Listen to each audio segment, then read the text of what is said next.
Okay, so now I've got all of my lobby set up the way that I want it, and now I'm going to begin basically deleting a large majority of the objectives and objective markers on the map. And to do that, first, I think what I want to do is I'm going to look at like some of like what is some of this stuff, and I see that, oh, this is probably like some configuration for some base, some military base that was somewhere, and I'm honestly, I'm probably going to delete most of this stuff. Yeah, so we're just going to delete all this stuff. I'm going to go over here. Yeah, I'm going to delete all this stuff. I'm really expecting that I'm going to delete all of this stuff. I'm just going to check that basically the aircraft carrier isn't in here, because that is where I want the starting position to be. So I'm just going to expand everything, and I'm just going to kind of give it a quick skim. The first thing that I'm going to do actually is just go to the empty. Yeah, okay, so here's the carrier. It's under empty, so I don't have to worry about all this other stuff. So I'm going to go ahead and select the top item, go all the way down, and delete all that cool stuff that he had on there. Oh, the supply box. Okay, so last time I had imported a preset and then deleted some stuff, and here is the supply box that I want to appear on the carrier. So let's go to the carrier. I'm going to hit F. I'm on the deck because thanks Bohemia, I always want to teleport right to the ground or the floor. That's always what I want to do. Anyway, so let's drag this guy over here and move him up, bring him to an intelligent spot on the deck of the carrier, which will most likely be like right around here, because players are going to be most likely grabbing gear and moving it into the Huron for their initial assault. Cool beans. Okay, so all the clutter is deleted off of the map. I'm just going to delete these folders because I don't want them there either. I'm religiously holding control and hitting S to save the scenario. It's just a habit I've gotten into. And now, triggers, that's fine. Systems, that's fine. Markers, this is where we want to be. So let's see. So I want Big Town 1. I don't want any of this stuff. Let me get rid of it. What I'm looking for specifically is a marker that has the ending of _1, and the reason why will be more apparent later, but essentially I'm going to filter all this stuff out, and I'm going to look for stuff that's like Big Town _1, military _1, factory _1, capture _1, etc. So I'm just going down this list. I'm like, okay, I don't see any _1s. I see an _11, _2. So all this stuff's going away. That military 16 goes away. I'm not going to delete this. This has something to do with the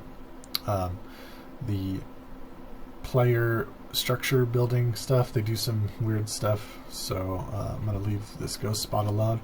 I'm going to leave air spawn also, because I don't know if it looks for air spawn and then air spawn 1, 2, etc. through 10, but I am going to delete 2 through 11, it looks like.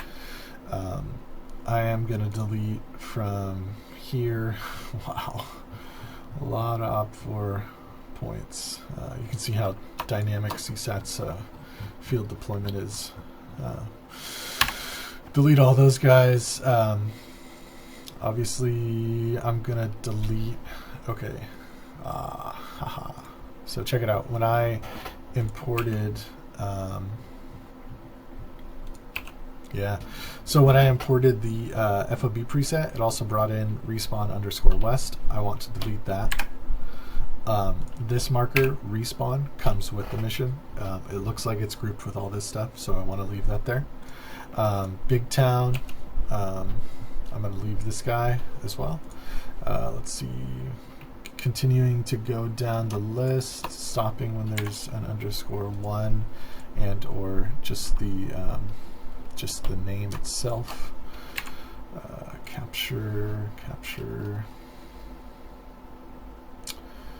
factory operation start base. Obviously leave this marker. This has to do with where players are going to be teleported to. Let's see, here we go. Deleting stuff. Deleting more stuff.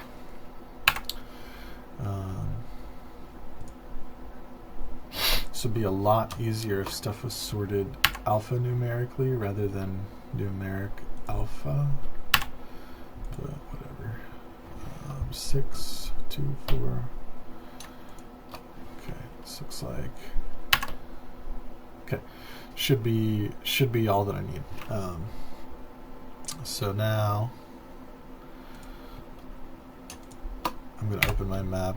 I'm going to check out where all this stuff is. So basically what I'm going to do is I'm going to consolidate all this stuff into like a central area, right? I'm just bringing the stuff in that's off of the map, just so that I know where these positions actually are.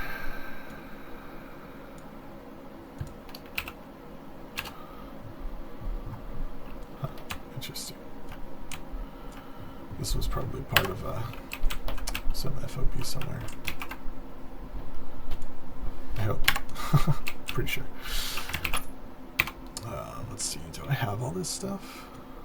Is there anything down here? Okay, so now I'm going to go through the list. I'm going to say, okay, do I have all this stuff here? Bangango, yep. I know where that is. I don't know where these guys are.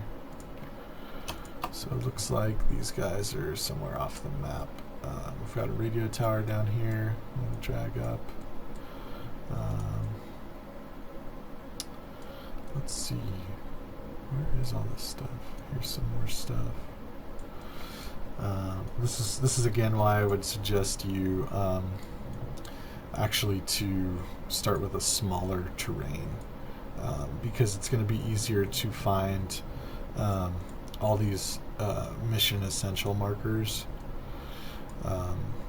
whereas for me they're obviously somewhere off of the map.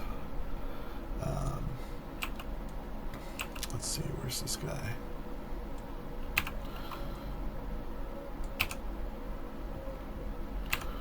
I'm not seeing it. Okay. So what I'm doing is I'm going down the list. I'm going to hit F, and I'm going to watch my camera, see where my camera goes. So here I'm out in the middle of the ocean somewhere.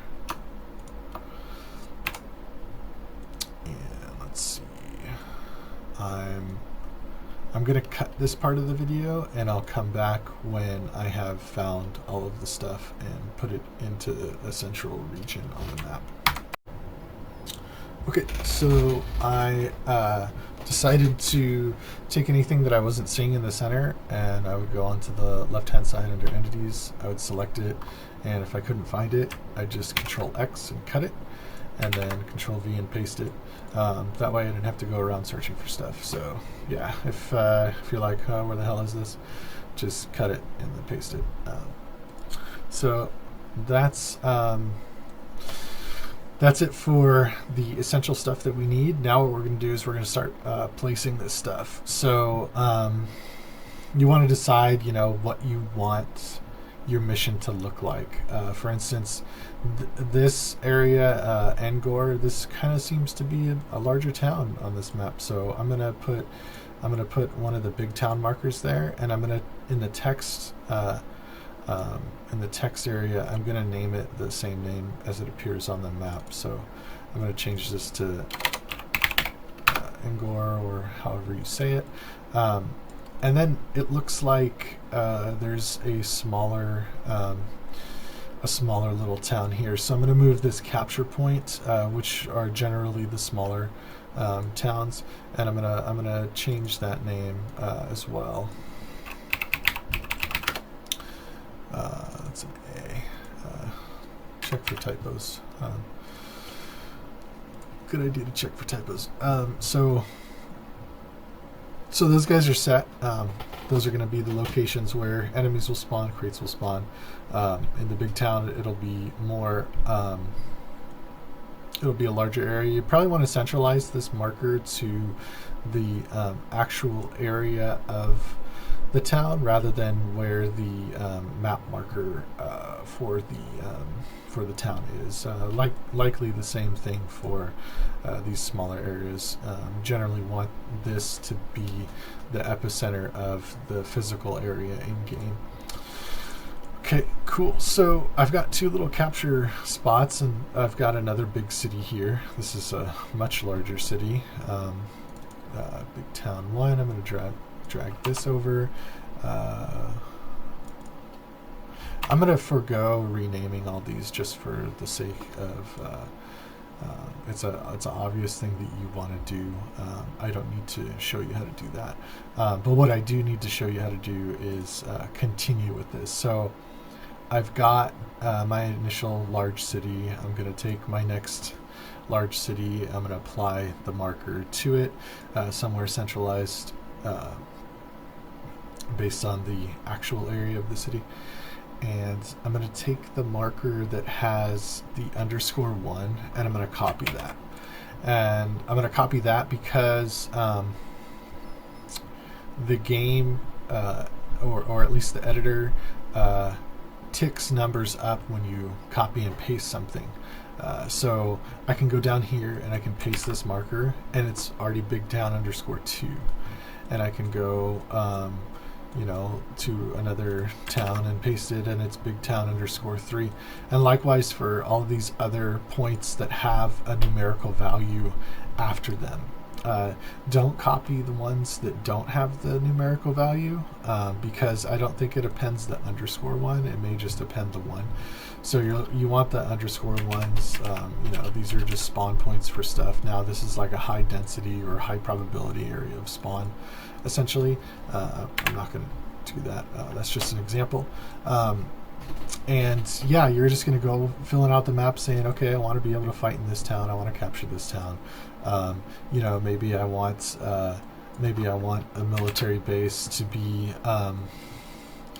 at this castle. I can just paste it there. And it doesn't matter how large or how small the military base is. Their scripts and stuff are going to look at the area and be like, okay, this is the relative size. This is how many guys we want to put in this area. It has some intelligence built into it to not spawn stuff on trees or rocks. So long as it can detect the entity, it's gonna try and spawn whatever BTR in this area rather than inside of one of the walls. It's gonna do its best, so you don't have to really worry about clearing the area and stuff like that. But what you do need to do is consider making it not a strategic cakewalk for the players.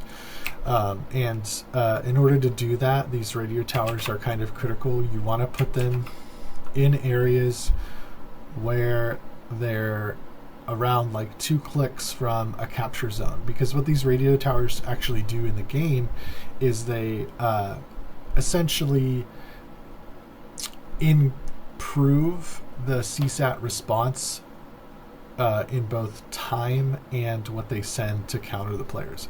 So it's conducive for the players to capture a radio tower before capturing areas surrounding it, but obviously if there's a radio tower out in the middle of nowhere, it's probably never going to be captured, so why even put it there? If I put a radio tower right in this area, there's no strategic value in this area. However, if there was a military base somewhere here, like along this road, then that radio tower now has strategic value. So you want to consider that when you're placing these radio towers. Again, copy the one that's _1, start placing it as you need. Same thing with these factories. If I were to make like, let's say I'm going to put a factory here, because who cares what that is, and then one here and one here. This is the most ideal region on the map now, period, for players to start in. Why? Because they can get every single resource right here. So you want to try and avoid clustering, 3 resources in an area that's relatively easy to capture. Maybe you would put those 3 resource nodes in an area that has high enemy influence or a high probability of enemies, high propensity of enemy density. So something like this it's not going to be a super optimal area for the enemies or for the players to attack. Although it's resource rich, yeah, but there's a lot of enemy occupied territory in the area. So those are the kind of things that you want to consider when you're placing this stuff. The zones are dictated outside a game as far as how big they are. Leaving them as the default is fine. I would suggest just leaving them as the default, but again, you don't want to make it a strategic cakewalk for the players. You want to make it engaging, interesting, have a little bit of difficulty. It's okay if you had something like, this is a big strategic target, this airfield. Maybe I want 2 enemy military bases there. Because I don't want the players to just like, oh, let's target that airfield, and then the game's easy after that because the airfield comes with a resource dump. Well, this is a little bit harder of a territory to take over now, and really the yield for the players is only 1 strategic resource at that point. So it's going to deter them from taking this over, although this will probably end up being a major target for them in the future, because they're going to need a large airstrip. They're going to need to operate in this area because it's central to the map. It's got high enemy density. So that's pretty much it for the in-game stuff. You've set up the attributes. You've set up the lobby how you want. You've positioned the start base, and you've positioned all of your resources, towns, radio towers, OP4 spawn points throughout the map. One little thing that I forgot to mention, these OP4 air spawns. If you look on the Altus map, they are always around the borders.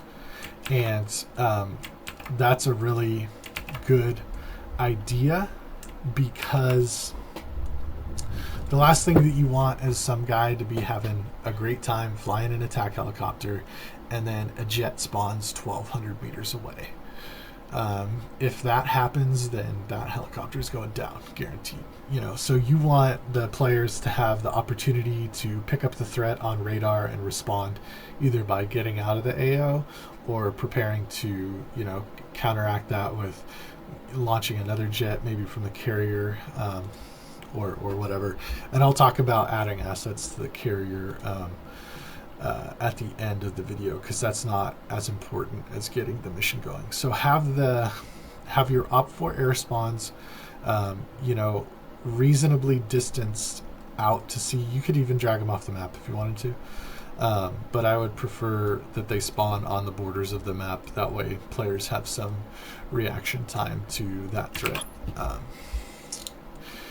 And don't forget to spread out many of these OP4 points. This is where like enemy convoys will spawn, enemy reinforcements will come from, like helicopter paratroopers will be spawned around these, MBT columns, ground troop reinforcements, etc. So have a plethora of those in reasonable areas. If you put this in the middle of the forest, like right here, it's probably not going to find a safe area to spawn a vehicle, and it's going to spawn it anyway and it'll blow up.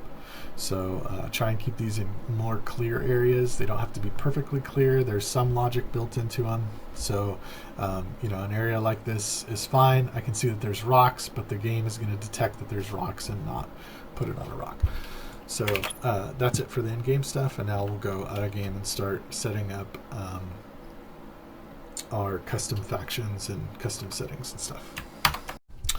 Okay, so we finished editing the in-game stuff, and now we're going to edit the configs outside of the game to give us some customized options. So the first thing that I'm going to do is grab all of the stuff from the mission folder, the Serrani mission folder. I'm going to grab everything, and then I'm going to hold Control and click on Mission. So everything except for the mission file. I'm going to copy that, and I'll go into my MP missions folder, and then I'm going to go into the one that I've been working on, which is Ila Duala, and we can see there's nothing in there yet. And I'm going to paste everything in there. Okay, cool. So now we've got all of the necessary out of editor elements to the mission. And I'm going to begin by editing the KP object inits. Okay, so in here you can basically specify either a class, which is what the engine recognizes a object to be, or a variable, and you can tell it to add stuff to the init field. So for this is saying that we're going to take whatever the FOB box is, and we're going to give it this this function that allows us to load it in any VIV vehicle. So like the vehicle and vehicle helicopters, or VTOL or whatever. Same thing is going on for these things. This is referencing whatever building you choose as a recycle building. It says, okay, we're going to set this as an ACE repair facility.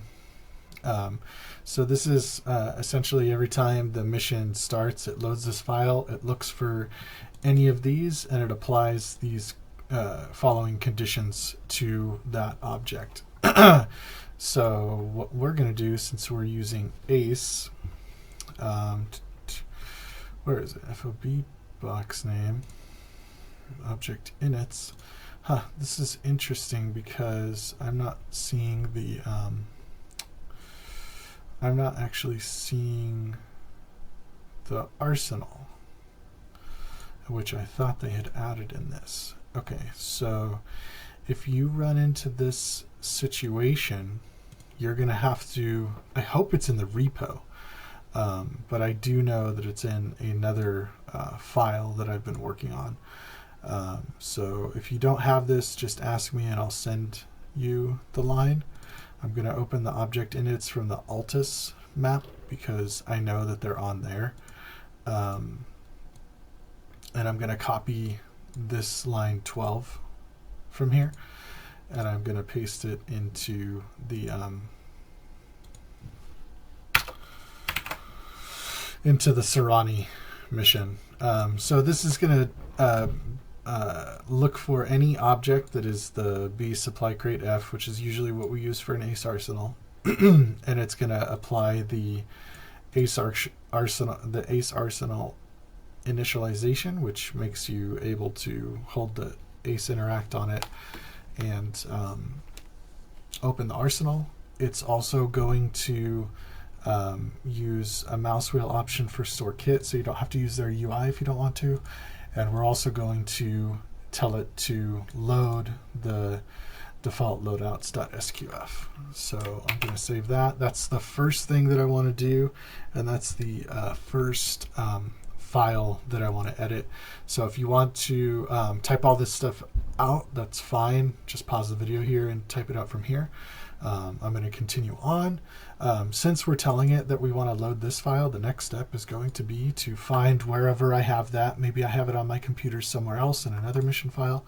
I know that this one is current, so I'm going to go and copy it and put it in my Ila Duala map. So now I know that it's gonna grab that.